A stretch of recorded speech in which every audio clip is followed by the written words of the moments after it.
A very good morning to all our friends from the press fraternity. Yesterday, after my arrival in Imphal, I had a series of meetings. We have been very clear from day one, and our leaders at the state level have made our stand very clear. We again have mentioned that, yes, there are concerns that the CSOs have raised, the Naga CSOs have raised regarding the repeal of the FMR. I have seen those reports, and I have also taken report from the state. A very good morning to all our friends from the press fraternity. I'd like to thank all of you for taking your time and coming for this press briefing. Yesterday, after my arrival in Imphal, I had a series of meetings and a series of interaction and discussions with different stakeholders, including different CSOs from different communities, regarding the prevailing situation in the state of Manipur. And more importantly, to take suggestions from different stakeholders on the way forward, with the objective of bringing back normalcy in the state of Manipur, with the objective of bringing in long-term peace and stability.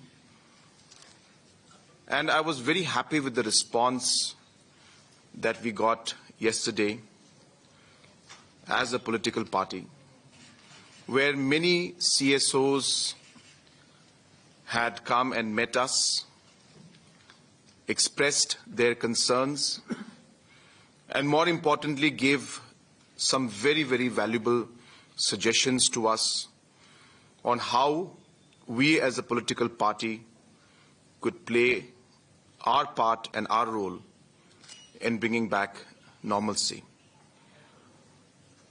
In the evening, after the meeting with different organizations and different stakeholders, I had the opportunity to meet His Excellency, the Honorable Governor of Manipur, and I shared and discussed these points and these suggestions that came from different organizations on what the administration from government of Manipur, in the sense from the Governor's office and the entire administration, and from Government of India, what steps could be taken to bring back normalcy. And a very long discussion took place, and I must say a very positive discussion took place. And the suggestions given by the NPP were very positively received, and we got a very positive response also from the Honorable Governor. And we would like to thank him also for his time and also for accepting the different suggestions that have been given by the National People's Party. In the evening after that, we had a series of meetings with our party leaders, our MLAs, the state committee, our youth and our women's front, and details of organizing and strengthening the NPP were also discussed, and the meeting and discussion went on till late evening. And there was a very positive feeling among all the party leaders to take the National People's Party forward. The National People's Party has always believed in a voice for the Northeast. We are a party that was born in the state of Manipur, and today a political party that has spread its wings across the Northeast. We are the only political party in the entire country which is a national party and made purely, I should use the word again, purely by the states of the Northeast. Our party is a party that maintains its organizational structure, but our ears are on the ground.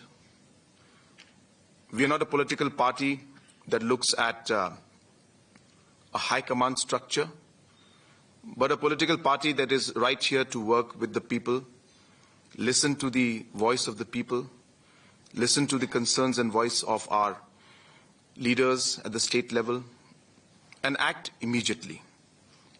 And that is what makes the National People's Party a party that is truly made by the people of the Northeast and for the people of the Northeast.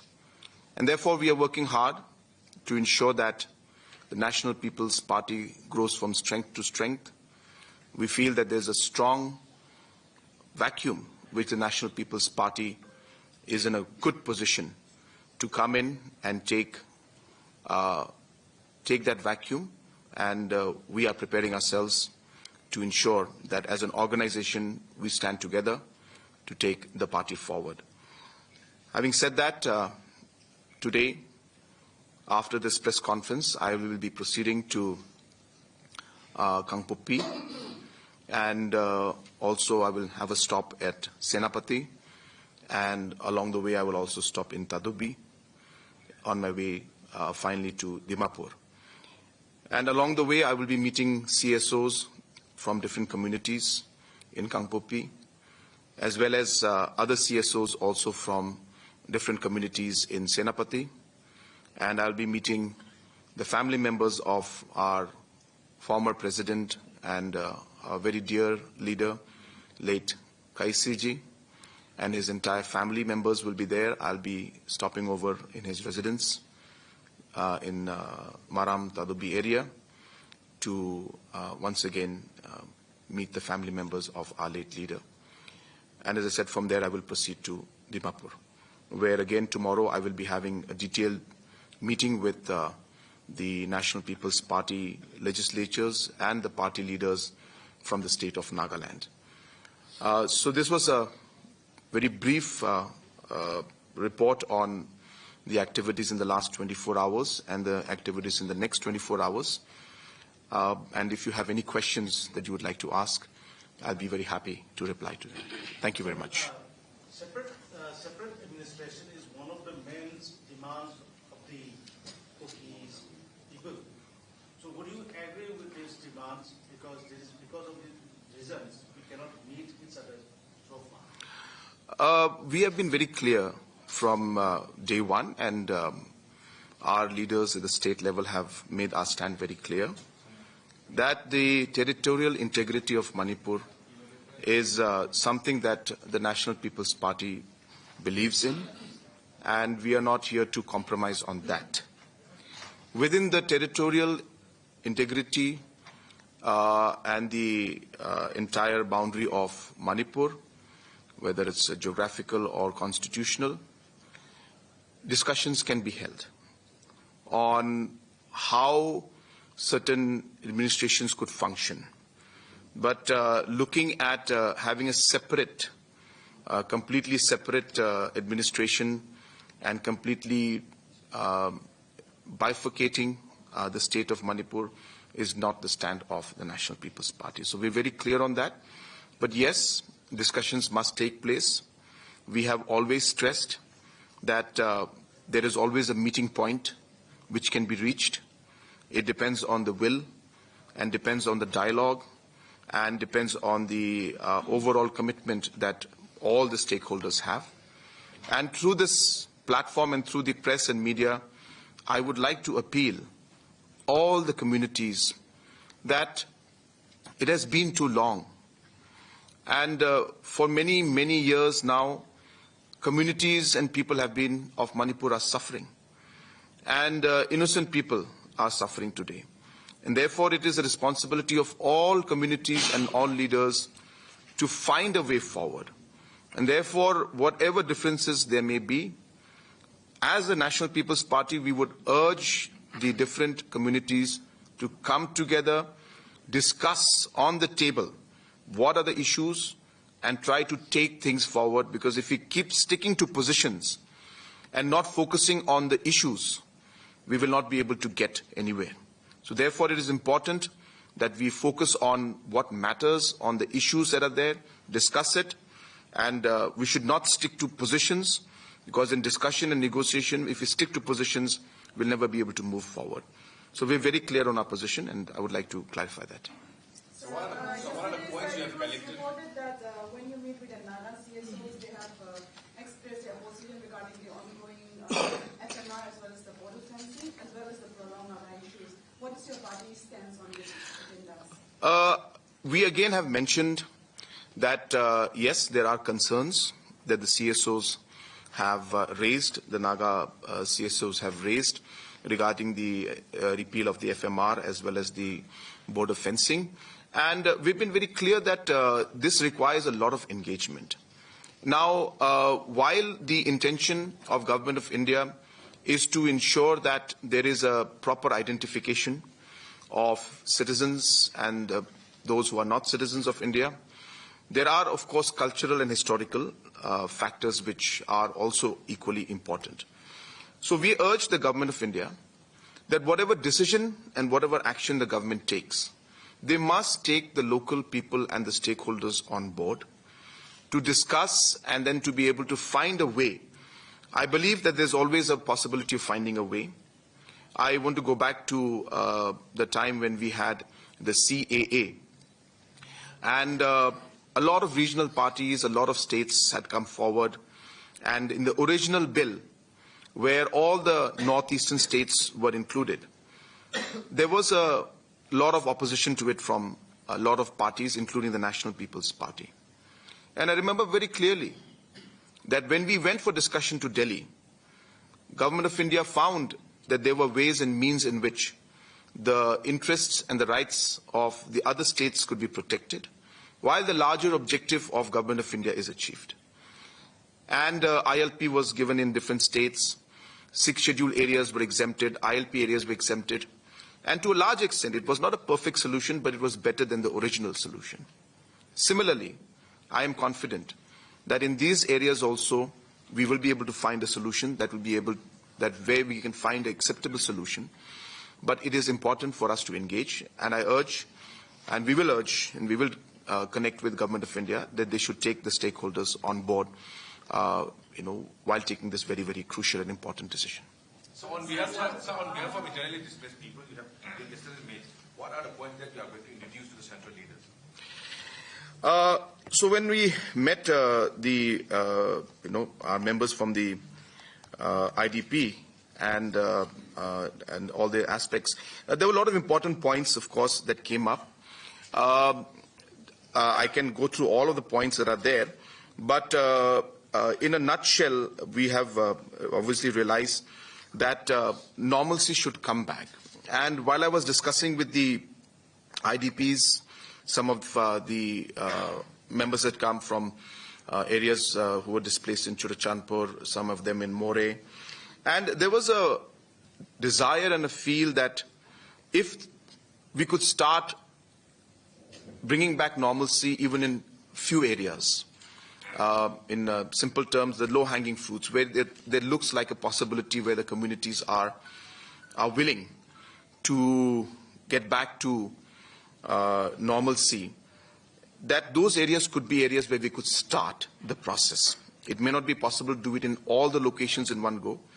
So this is something that I found to be a solution that could actually lead or start the process of the IDPs and the people being able to go back to their homes.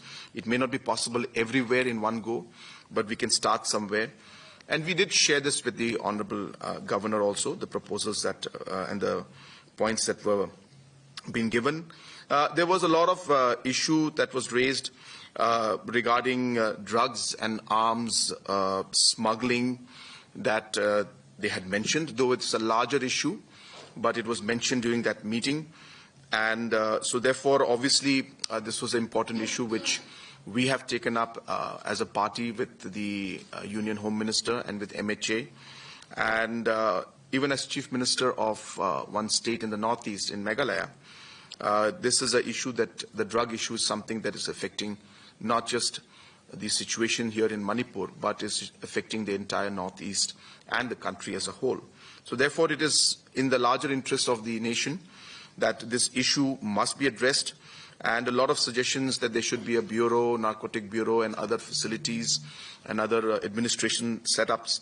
So these are important suggestions that came up during that meeting.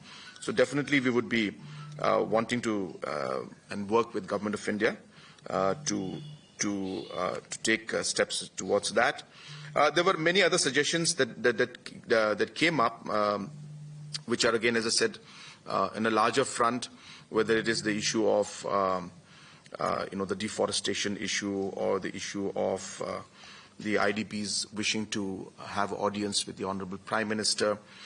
They had also mentioned about the free movement on the highway, which is something crucial, which again is something that we mentioned to the Honorable Governor. So on and so forth. There were many points that came up. But I think, as I said, the largest sense we got is that the IDPs are obviously going through a very difficult phase, and they desire to go back to their homes. And as a political party, it will be our endeavor to ensure that we facilitate in every possible way to make sure that they are able to go back to their homes. Yeah, she's just been raising it. I'll answer all. Yeah. The question is not related to your visit, but taking the opportunity of this press conference, I would like to raise it. So actually, there was a major report of one of the historic places in Shillong, Manipur Raspberry was demolished. Right. And there was a repeated appeal to intervene for the preservation of this site. So as a concerned CM, how would you look into this, sir? I have seen those reports, and I have also taken report from the state. And I think 48 hours back, there was some activity that took place in that the campus out there in that area. I just want to clarify a few things that regarding any kind of demolition, there was no permission that was given from the state government as such, as far as I know. So I do stand corrected once because this just came to me in the morning. But as far as the telephonic conversation I had with my officials, there was no permission for any demolition. Also, the information was given to the Manipur government that that site should be preserved, especially the actual building and the actual palace. Regarding any kind of demolition, there was no permission that was given from the state government as such, as far as I know. So I do stand corrected once because this just came to me in the morning. But as far as the telephonic conversation I had with my officials, there was no permission for any demolition. Also, the information was given to the Manipur government that that site should be preserved, especially the actual building and the actual palace. Number three, most importantly, there was no activity from Government of Meghalaya or any of its agencies who were actually involved in any kind of demolition work that did take place. So it was completely a matter that was dealt by the government of Manipur. So Meghalaya government did not or was not involved in any way. We had in fact made it very clear to the different agencies. I'm presuming it's a PWD from Manipur, but again I stand corrected because, as I said, I don't have the detailed information. So these are activities that happened there. We have been very particular. I myself have been very particular, and I will try to get the official orders and all the notes where we have been very clear that all of these important monuments, important historic buildings must be preserved. And so we have been very clear about it. And that is why, as I said, there was no action from the government of Meghalaya on this aspect. But definitely I will get things inquired since it happened in my state, and whatever necessary action can be taken from our side, I assure you that and assure the people of Manipur that I will take action. Sir, any communication you have made between the Meghalaya state policy on construction and demolition? So as I said, I don't have the written order in front of me because, as I said, I was informed about this in the morning. But in the telephonic conversation that I had with my team, there is a director of urban affairs. It falls under urban affairs. He categorically informed me that there's no permission of demolition. There was no. There was specific mention that that particular building in the palace must be protected, and if the permission was given for a construction, it was within the campus, but surrounding the areas, not the palace itself. So this is as far as information I have with me, and I will try to get the minutes and the necessary OMs or whatever the letters that have gone from our side and share it. But yes, whatever happened actually is unfortunate, but I want to again, as I said, inform the people of Manipur that it was not an act from the government of Meghalaya's side. Yes, sir. You heard the sentiment of the people of Manipur's side. Absolutely, absolutely. But as I said, I'm repeating this, the action was not from government of Meghalaya. I want to be very clear. What is your party's stance on the, in regard with the population imbalance from some groups in this state, widespread in Northeast states? Like from some community or some groups, there are some population imbalance. So like what is your party's stance on such issues? Population imbalance in what sense? I'm sorry. Increasing with irregular rate, like something. Issue of delimitation and all those. No, in the sense that you're talking about immigration, illegal immigration you're referring to, or are you referring to population increase? Because imbalance can happen only in two ways. Illegal immigration along with increasing with rate very high. Yeah, so that's the reason I'm asking you that is because they're two different issues. So that's why I wanted some clarification. As I mentioned, the imbalance can happen only in two ways, or other growth can happen in two ways. Either there is a growth in the population itself where the birth rate of a particular community goes up, or second is when there is immigration or movement of people from across the border that goes up. Both of these are of great concern for us as a political party. We are a party that believes in our indigenous people. We are very clear, our constitution is very clear that we are here to protect and to fight for the indigenous people of our state and of our region. And therefore, we are very clear on that. The policies that are created must be very firm to protect the indigenous rights. The policies must be very clear to ensure that any kind of illegal immigration should not take place. We are very, very clear about that. And policies from Government of India, policies from the state government must be very firm on all these aspects. And therefore, necessary action must be taken in that line. So we're very clear about our stand. Hello, sir. I'm Musir Razi here. I work for different media also. Sir, you being alliance partner with BJP and you have a long association with the BJP in Manipur per se. You have seen the first term of Mr. N. Biren Singh and also unfortunately the second term also of Ms. Kunal Bikam. Having said that, in recent time, BJP MLAs are camping in Delhi and they are camping in Delhi, and the major talking point between the MLAs and also the main reason for the breaking down of N. Biren Singh government is the leadership issue. So, if N. Biren Singh return to power, will it be acceptable to you? My first question. And second question is, in such matter, how is your approach? See, for us, it is not about forming a government. What is important for us is what is good for the people. We are very clear again as a political party that any decision we take must be in the interest of the people of the state. It's not about the interest of the political parties or the interest of the MLAs or the interest of NPP. We will stand with the people of Manipur and we will do what is important and necessary for the people of Manipur.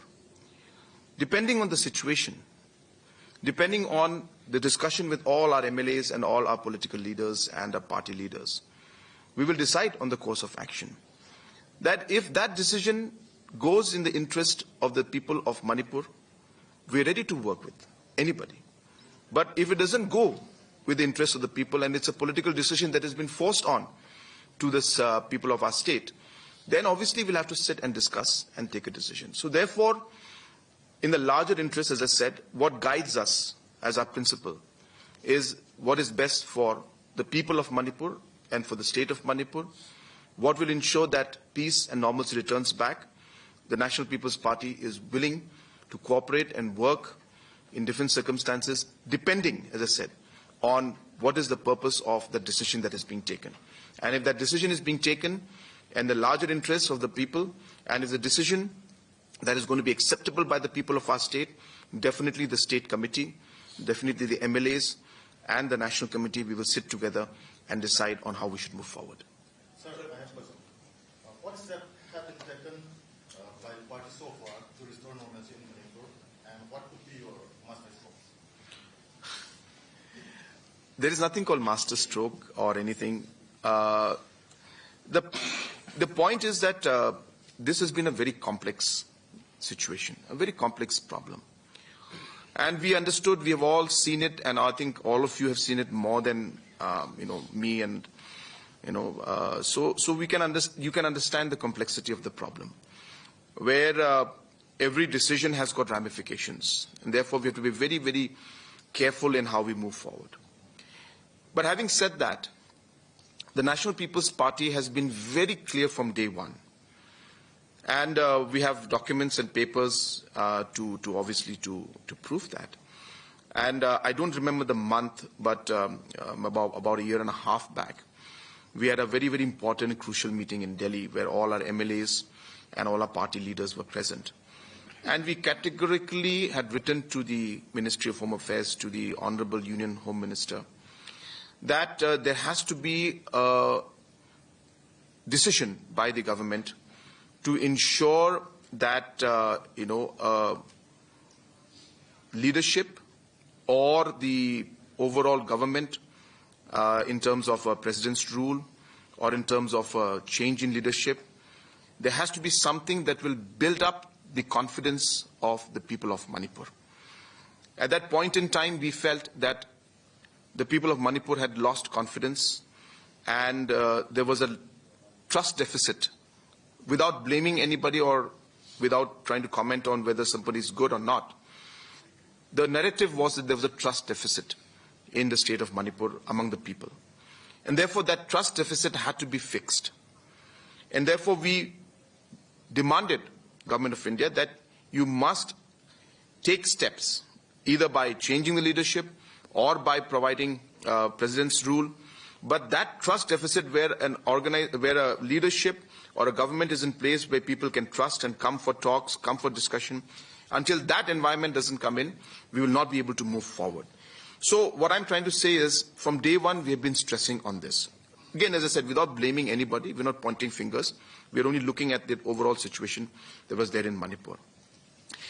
When we realized that this was going to a point, and we tried to support, we tried to work, because we were not trying to be here to politically try to take undue advantage of the situation. For us, the larger interest of Manipur was driving the decisions that we were taking. And therefore, this year in the month of March, this last year, November, February. In the month of February, so we had taken the decision that it was going to a level where things had to stop. And we as a party, we tried our best to support and to be to cooperate, and we realized that it was beyond a point and that there was a need for us to disengage, and therefore we withdrew our support. Again, a very, very tough decision, because we are working with NDA government in different parts of the Northeast, and we've been working with NDA for many, many years in the past.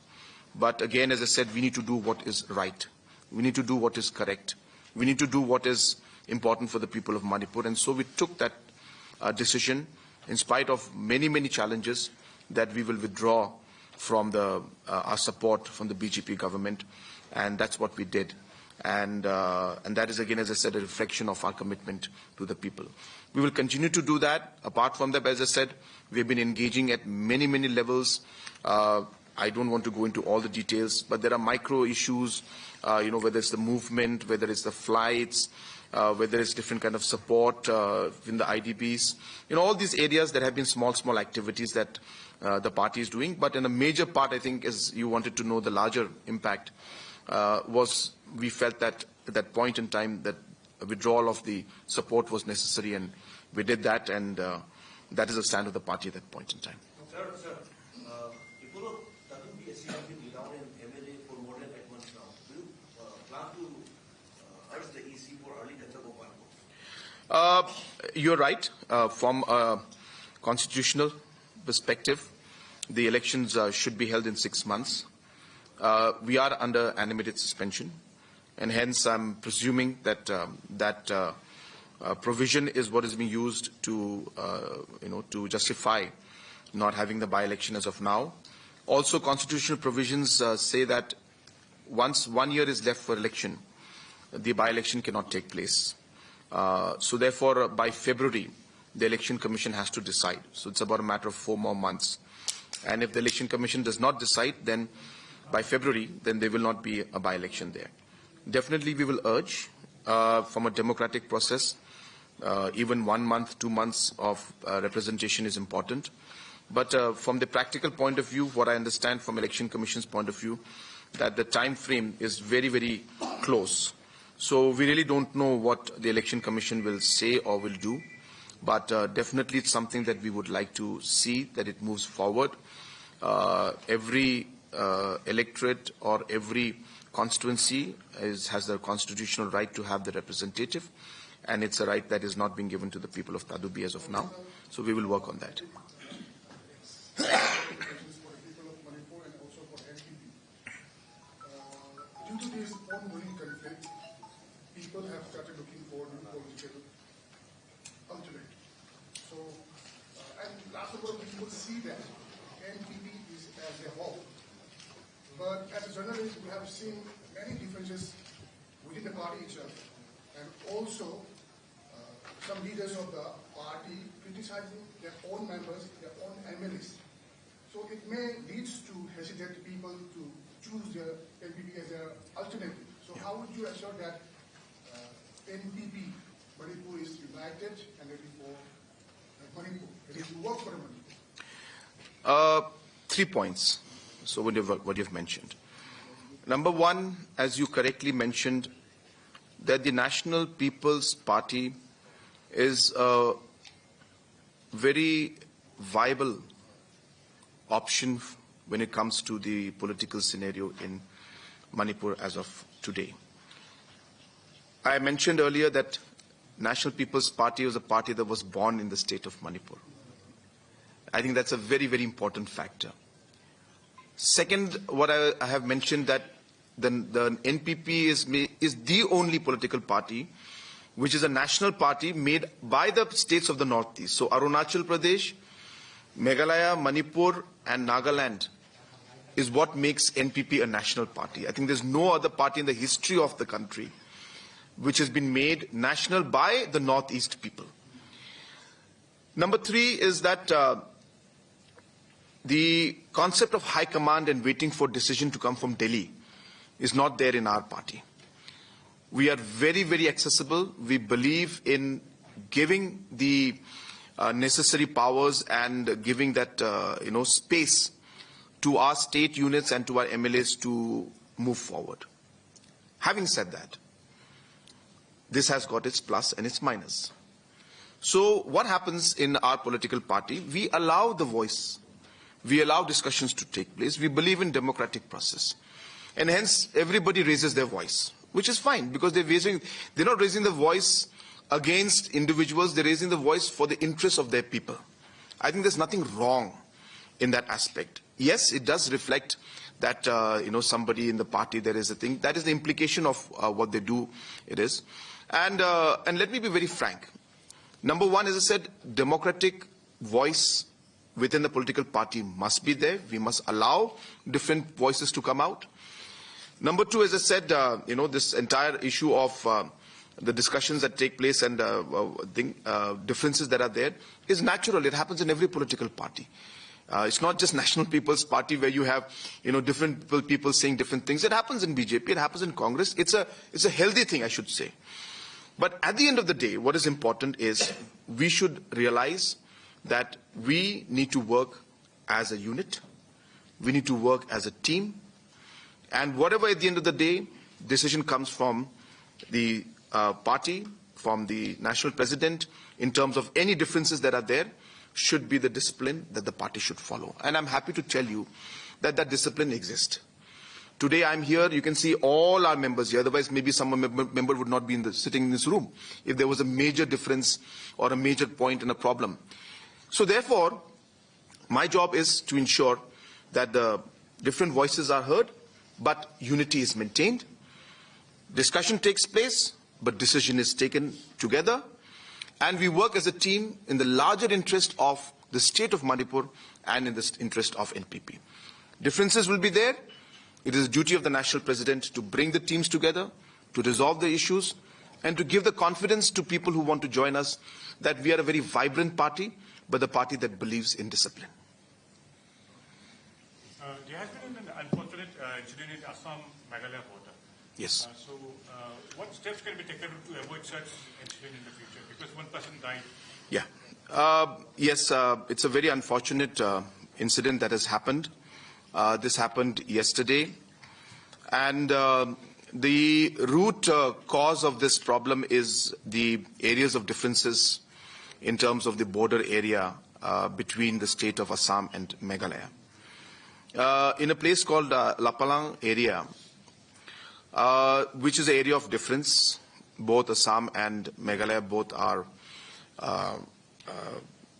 claiming that that land is theirs. And of course, we are in the talks with Assam. And, we are maintaining, as Meghalaya, we maintain our stand that it belongs to Meghalaya. Assam is maintaining its stand, it belongs to Assam. But we are discussed and we are trying to resolve this issue. So I don't want to comment on that part. But having said that, we are seeing that in the past also for many decades, the farmers in that area from both sides do their plantation. And during the harvesting season, there always is a problem where one side or the other side stops the farmers from the other side to come in and harvest.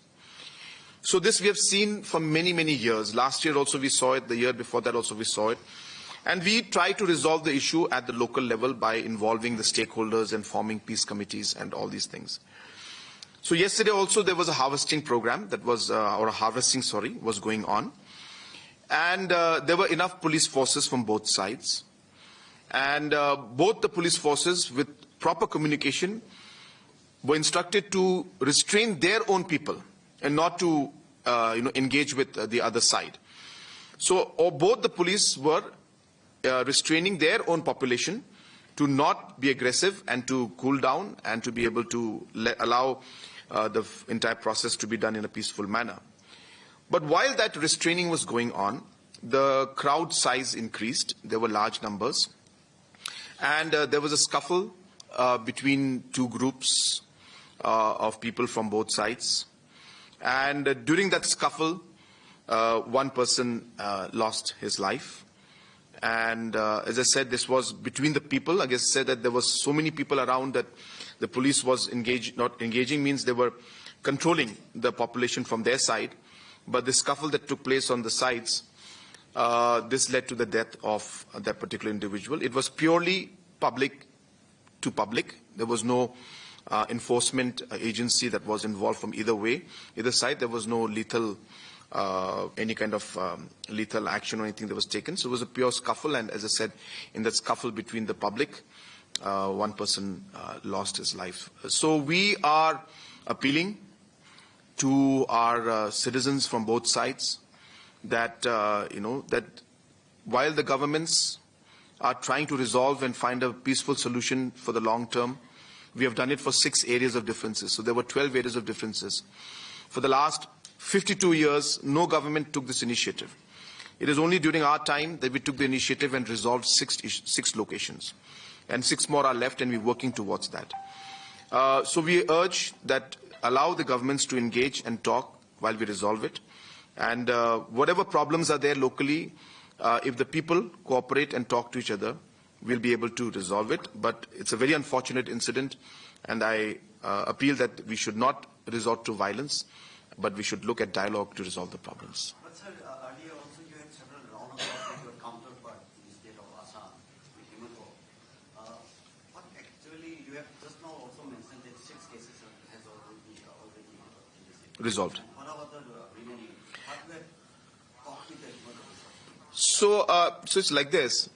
In the last 52 years, before the approximately 7-8 meetings that we have had, there have been 27 meetings at the CM and at the CS level. And during those meetings in the past, we'll maintain status quo was the decision that was taken in every meeting. So Dr. Himantha Biswa Sarma ji and myself had taken a very clear decision, along with the central government, that we will not have the status quo basis of meeting anymore. If we meet, we will meet with some concrete solution. And therefore, we went with a very open mind. And it is with that open mind, with expanding the horizon of the discussions, where we involve the local people, where we involved public hearings took place. People were asked, would you like to be in Meghalaya or would you like to be in Assam? And based on this public hearing and public's will and public's voice, we took decisions. This has never happened actually in a thing. Normally governments would decide sitting in a room, but we actually engaged with the people of that area. And both state governments and the leaders were broad-minded to accept that the will of the people. And that's how we moved forward in those 6 locations. We are trying to do the same in the other 6 locations.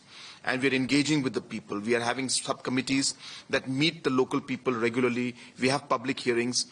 But it is not so simple. What could not be solved for 52 years, we are trying our best to engage. And my stand is very clear. We are not here to bulldoze. We are not here to forcefully implement something that we would think is correct.